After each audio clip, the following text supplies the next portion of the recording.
Hi. So it's been about a year now since this entire thing has happened. And it's it's awesome that I'm living with a family that actually loves me, and I have parents that care about me and care about my well-being and would do anything for me to make sure that I'm okay. I didn't have that before,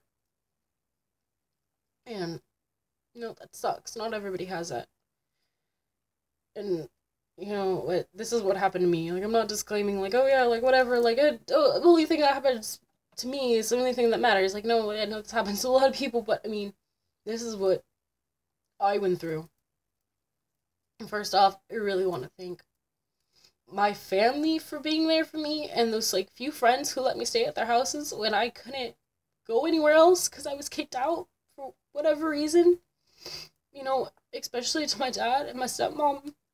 Like, I love you guys so much because you actually took care of me, and you're taking care of me now, and you treating me like I'm your child, and not just like I'm some shithead that you gave birth to, that you happen to give birth to. You know, it's awesome to have a family now. It really is. And I know so many people have it worse than me, but this is what happened to me and what makes me continue on. Like, this is what helps me survive, and it makes me want to push on to keep going through my life.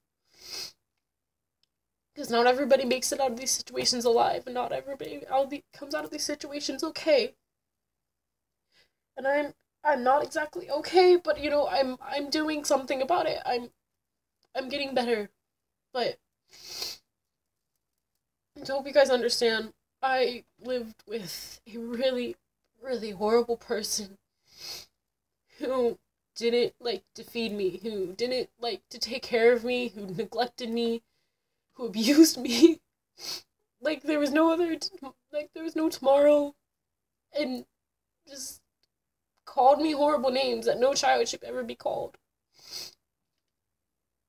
I was like, I remember being like such a little kid, and she would take these people who were like massively crazy, like just on meth, speed, cracks, everything possible, and they would be all these drugs, and she would know about it, and she would still bring them around. She would still bring them to us. And I remember I was like maybe like 6 or 7, and there was this, or I was probably even younger than that, but I remember that we had this shoebox thing, and she dated this one guy where he was so mentally insane that, and so off of on his own with drugs, that if I didn't call him dad, he would shove me in the shoebox and she would be fine with it. Like, she's like, "Oh, well, he's just doing what he has to. You need to call him dad." And I'm like, "I'm not gonna call this stranger my dad. Like, I don't know who the fuck he is." Like, and she would allow this shit to happen, and then every day she would just bring strangers home. Like, we don't know who the hell they are. Like, you don't bring strangers around your kids. This is not right. And she had this husband that she married and remarried a bunch of times, and he was in and out of jail all the time, and just back and forth on drugs and all this crazy crap. And I remember she blamed me for a lot of that crap, like saying, "Oh, he's leaving me again because you don't know how to behave and you don't know how to do this." And I feel like I was a target for a lot of her crap. Like, she would yell at a lot of all of us, but since I was the oldest, she would always give me the most type of crap for it. And it was stupid. Like, why the fuck are you giving me crap about this? Like, I haven't done anything to you. Like, I'm like 10. What did I do so bad that like makes you hate me? But besides that, like, she wouldn't, so we would have food, but like a lot of it was reserved for her. Like, all the food was like, "Oh, that's mine, that's mine, that's mine. You can't touch it, you can't touch it." And we would get like the bare minimal of like anything, just so like obviously we can still live. But there would be a couple days where we wouldn't eat, or I wouldn't eat because I would give my little brother and sister my food.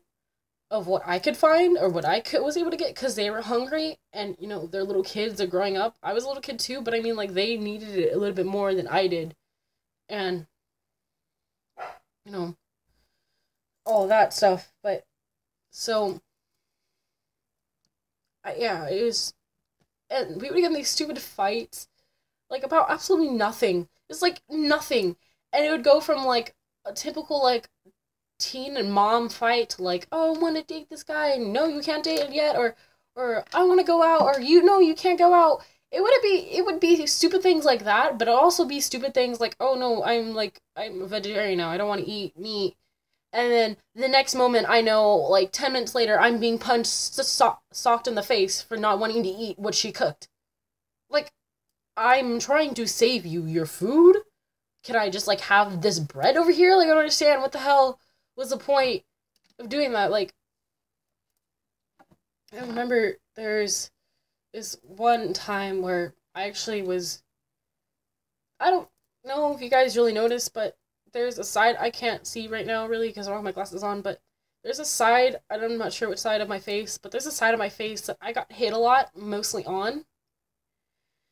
And it's kind of deformed, not like super noticeable, but like my eyes more shut, like everything's lowered, and it looks like really awkward.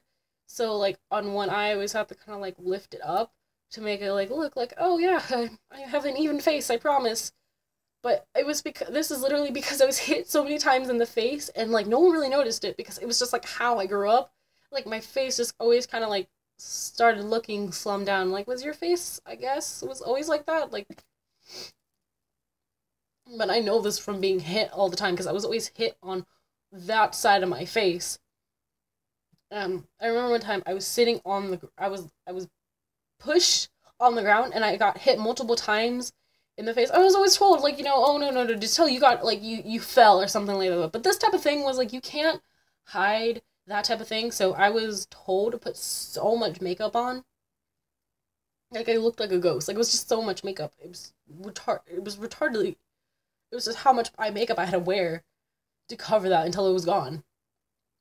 And I was told my counselor, like, she hit me, and then I'd have to go back and forth and saying, no, she didn't hit me, she did hit me. And there'd be multiple cases of, like, just child services, like, trying to, like, figure out what the fuck's going on, but we were always told, don't say anything, or they're gonna take you away, or you say anything, I'm gonna hit you. Like, anytime child services would come around, we were hit. I was hit mainly because I was always the one apparently that told, and, like, why am I being the one to blame? But I was hit because, like, somebody would come around and be like, hey, are your kids okay? Like, you can't, there's a certain point in time you can't hide that many bruises on a child's face and on a child's body. Like, you can't just do that. And I don't know how I was still there for as long as I was, but I was. And besides that, there's just a lot of crap. But back to a year ago. I was coming home really late from school. I was doing RTC. I was really busy. Like, I was involved a lot in my school programs, and I was doing a lot of things, so I didn't come home till like 5 or 6 or whatever. And after that, it would be like homework, and I was trying to do my homework, and I had finals coming up like the next 2 days, and I was stressing out, and I was like, okay, I gotta do my finals, and then I had to do all the chores. I was the one forced to do all the chores in the entire house. So I had to do them all. And even hers, like I had to do her chores. I had to make her bed. I had to clean her room. I had to do her laundry. Like, you're a grown ass adult, you can do that yourself. Like, I am already stressed enough doing my own crap and cleaning this entire house whenever you demand it to be happened, but you're gonna make me do all your crap too? Okay, sure, whatever, let's make it magical. And I didn't do the dishes that night because there was literally a pot lid. I swear there was only a pot lid in that thing, and the dishes were already rotten, and like the counter was full of other dishes that I had already done. Like, there was only one pot lid in there that I didn't do. And I went to bed that night. I was woken up at 1 in the morning, 1:30 in the morning, to go do the dishes. And I had no idea what the fuck was going on. I was like, why am I getting up right now? Like, what did I do? And when I came out there, the entire house was trashed. Like, her and her boyfriend or whatever trashed the entire house. Like, there was food crumbs everywhere. There was dirt all over the ground. There was food pots and cans and crap everywhere. There's beer bottles everywhere. Like, it was definitely not how I left it. I was like, what the fuck? Did you just... And I was like, okay, I don't want to... I have school tomorrow. Like, I have to get up at, 6 in the morning to go to school? What the hell do you want me to do right now? She's like, I need you to clean all this crap up, da-da-da. And I would sit there and be pissed about cleaning it up. And I was just living. I was living. I was like, what the fuck is the point of you having me sit here and clean all this crap up? But I still did it. I still had to be a good kid and do all the crap, because I didn't want to be hit, even though that still happened. Okay, so the next morning, we were going to school, and she was mad at me for some stupid reason, and she started calling me a pervert and a shithead, and she started calling me a whore because it was 102 degrees that day, and I wore shorts, and I was called a whore for that. I didn't, like, it was just crap. Like, you didn't need to call me a whore for wearing shorts. Like, besides that. So, we had this entire fight about me wearing shorts, and I told her, you know what, I want to live with my dad. I don't want to be here with you anymore. Fuck it. I don't want to be here. And she decided to pull over, sock me in the face, and then I tried to get out of the car, and she kept driving, so I couldn't get out of the car. Like, she started speeding, and there was, like, this 4-way crossroad thing, and she just speeded past it. Like, I couldn't even, like, you're, like, illegal shit. You're not supposed to do that. And luckily, there's no cars there in the morning, so it was like, okay, but it could have been. And I was trying to get out of the car, and she started hitting me again. Like, she got mad at me for trying to get out of the car to go to school. And then eventually, I got out of the car, and she followed me outside of the car, and she started hitting me and hitting me and hitting me, and I'm like, why the fuck is there, like, no teacher here right now? Like, how the fuck, there's no one here for me to, like, help me and see that she's hitting me. Like, the one time she's doing it in front of where everybody should have been, no one's here to see it. So, eventually a teacher had pulled up, a teacher and a student had pulled up, and they just saw me running away. Like, all they saw was me running away from her, and I don't know what happened after that. I ran away from my school, and I ran all the way down, like, this is a really, really long street. I ran all the way down, like, halfway back to school, back to home. Like, I didn't know where I was gonna go, I didn't know what to do. I was just trying to get away from that. And then she found me somehow, and she started hitting me even more.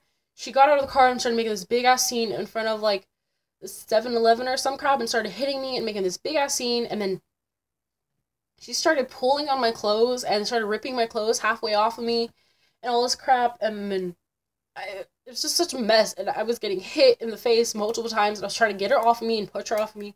Like, get her off of me, I don't want to be here. I just don't want to be here anymore. And then, long and behold, she calls the cops on me. I'm the one who got arrested. And they were like, oh, you're such a bad kid. And they gave me, like, at the police station, they gave me so much crap. They didn't want to believe me for one little bit. Like, you were such a bad kid. You did all this crap. I'm like, do you not see I have an entire black eye? And do you not see I'm the one with the broken nail and blood halfway on my face? Like, do you not see that I'm the one that was hurt here? Like, they're like, oh, well, she has bruises on her. Like, okay, a bruise? One bruise compared to the rest of everything that's happening on my body? Did you not see all these cuts and scratches and all that crap? No? You don't see any of that? Alright, but I'm the one getting arrested. Fine, sure. And so they sent me to juvenile hall for a while, and I was there just for a couple of days until my dad was able to get me out, and, they put me on this probation and all this other crap, but, and going through all the court process was such hell for me. It was so much hell. Like, I mean, I didn't belong there. You can, like, look and see around, like, I did not belong there. I didn't belong with the rest of these people who were there for, like, stealing and crap. Like, I wasn't there for all that. I was just here because some mishappened. You know, big mistakes can lead to happy accidents. I don't know. So, but, I'm living with my dad now, and I'm a lot happier and I'm a lot better. But going through all that, it was such crap. And then people were told lies. Like, she would go around telling my family, my other side of the family, like, oh yeah, she did this and she did that and she hit me and she did that. She's such a horrible kid and all this. Like, it was such bullshit, such crap. Like, I was like, I can't believe this is actually coming out of your face. Like, this is really, really, what the fuck are you talking about? Yeah, you know, I love my family so much. I love my family who was there for me. The people who cared and were able to take care of me while all this crap was happening. Because if I didn't have them, I wouldn't be here right now. And out of all the days I was with her and all the times that she would call me so many bad things and treat me like crap after I was already going through something like a breakup or I was just going through being picked on at school, I would want to die so many times. I just didn't want to be there anymore. I just wanted to disappear. I wanted to just kill myself. I was having such a hard time just being around such a horrible person who treated me like crap. And I thought, you're supposed to be my parent. You're not supposed to be somebody to hurt me. And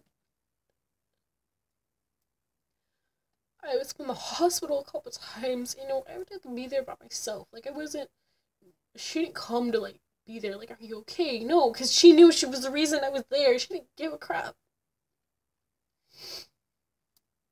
I was there by myself, and I had to deal with wanting to be gone off the face of the earth all the time. And it just became a normal thing for me to just want to die. I just want to not be here anymore. And when it came to my dad, I still felt like that because I had to like readjust. I'm still readjusting, honestly. Like, I can't just come home. I already have a plan set. Like, I would even come home from school here, and no one had done anything to me. No, it was sort of bad. Like, no one cared. Nothing. I had a good day. It would just, I would have those thoughts of everything that happened, and all the shit I was put through, and I would just, I didn't want to be there anymore. I didn't want to think about, like, what if I have to go back? What if I have to go back to her, do all that crap?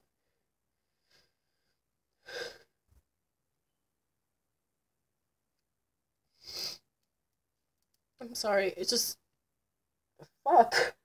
I really didn't want to cry. Honestly, if I didn't have my family, if I didn't have my parents, my parents who care about me to be here, to listen, and to sit here and understand what the fuck is going on with my life, I don't know where I would be. I don't know if I would still be here anymore. Like, honestly, I'm just glad I had family there to care about me and love me, because I don't know what I would do without them.